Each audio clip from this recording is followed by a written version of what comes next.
अस्सलाम वालेकुम। मुल्की और गैर मुल्की ताज़ा तरीन खबरों के लिए देखते रहें के न्यूज चैनल इंटरनेशनल। यूट्यूब पर हमारा चैनल सब्सक्राइब कीजिए और रहें हर खबर से बाखबर।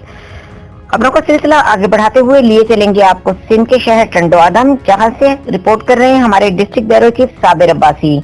टंडो आदम के गिरदोनवाह में वाकयात और हादसात में मासूम बच्चे समेत 3 अफराद जाँ बहक, 1 शदीद जख्मी।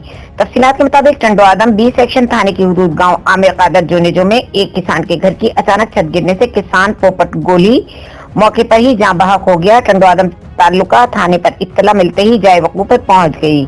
तालुका अस्पताल टंडो आदम से जरूरी कार्रवाई के बाद लाश वर्षा के हवाले कर दी गई, जबकि टंडो आदम ए सेक्शन थाने की हुदूद टंडो आदम भेटशा रोड पारस हाउस के करीब तेज रफ्तार चिंकी रिक्शा और मोटरसाइकिल में जोरदार टक्कर, जिसके नतीजे में मोटरसाइकिल सवार मजदूर शौकत हुसैन और इनके 7 साला हैदर अली सम्मू मौके पर ही जाँ बहक हो गए, जबकि मूवी मेकर प्रोवेज सम्मू शदीद जख्मी हो गए। इत्तला मिलने पर ए सेक्शन थाने की पुलिस जाए वकूफ पर पहुंचकर जख्मी फौत हुए सबको ताल्लुका अस्पताल टंडो आदम मुंतकिल कर दिया गया। जख्मी परवेज सम्मू को फौरी तौर पर तशवीशनाक हालत में सिविल अस्पताल हैदराबाद रवाना किया गया। लाश वर्षा के हवाले कर दी गई। घर लाश पहुंचते ही कोहराम मच गया।